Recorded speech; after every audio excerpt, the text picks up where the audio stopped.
of being a child abuser. However, it also reminds us that the private life of Michael Jackson may ultimately be like the Japanese film Rashomon from 1950. In that classic tale, the sexual assault of a bride and the slaying of her husband are told from the very different points of view of four participants or observers, including the ghost of the husband. Alas, we do not have that luxury with Michael. For many narratives, there can be no true resolution. The Michael Jackson story may be one of those.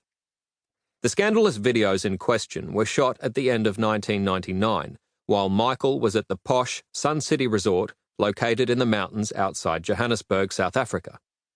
The 41-year-old singer was accompanied by two children whose identities I have chosen not to reveal for the sake of their own privacy, given the video has never been released publicly.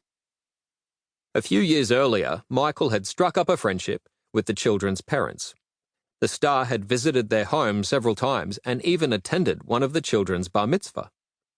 He made the special trip to South Africa just to celebrate the occasion. The week he recorded the home movies, Michael stayed in his usual king suite at Sun City. The luxuriously furnished 2,600 square foot accommodations included 2 bedrooms with king-size beds and 2 massive bathrooms with a sauna and a jacuzzi, an elegant living room, a cozy study, and a dining room, all featuring maple paneling on the walls. Each room was lined with 2-story windows and lavish curtains. All of Michael's private videos from that trip were made in the master bedroom. Most of them were shot at night. He had powerful lights rigged to the tops of 2 wooden posters at the head of his canopy bed. The illuminated area seemed more like a movie set than a bedroom. All of the footage takes place on this, akin to a Hollywood soundstage, the likes of the famed Paramount lot on Hollywood's Melrose Avenue. The first recovered clip I watched provides a surprisingly wholesome glimpse into Michael's private life. It begins with Michael lounging on the far edge of the bed, facing the camera. He is resting above the covers, dressed in black pants, a black button-down shirt, and his shoulder-length hair is spindly and disheveled. His plastic surgery-riddled nose is covered in flesh-colored band-aids. Michael is holding his 1-year-old daughter, Paris, while his 2-year-old son, Michael Jr., and one of the young boys are pretending the bed is a wrestling ring. The other child is behind the camera, capturing the scene. Michael is speaking in a deeper tone as he clumsily ad-libs dialogue as if he were a sports commentator. And, they're doing very well. And, having not spent too much time with their families, it's been like, very much, training for this fight. But as you can see, what's happening in the... Michael is interrupted by a doorbell. He knows exactly who is on the other side of the door, his longtime nanny, Grace Warumba. She has arrived to take Paris away, presumably to bed.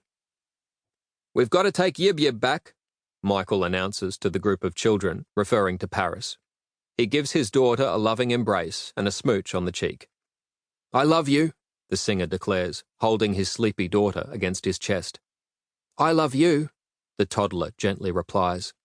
"I love you, Dada." Meanwhile, the wrestling match between the 2 boys is in full swing. Little Michael Jr. climbs up on the headboard and raises his arms like he's about to do a spectacular wrestling move.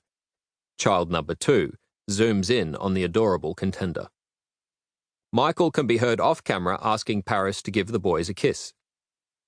"She wants to give you a kiss, Dudu," Michael announces to the cameraman. The doorbell rings again. Michael reacts impatiently. "Dudu, you've got to open the door," he commands. "It's Grace." Redacted. The child cameraman shuts the camera off as Michael starts issuing a 10 count to end the wrestling match. The scene resumes after Grace has removed Paris from the suite. Michael Jr. and the first child are still battling on the bed, and the second child is still behind the camera. Michael is lounging a bit deeper. He is leaning on his right side and has his head propped against the headboard. His eyes are very heavy, and his speech is very lazy as he playfully argues with Michael Jr. about which character he's pretending to be from the video game Ready to Rumble Boxing. Afro Thunder? Butcher Brown?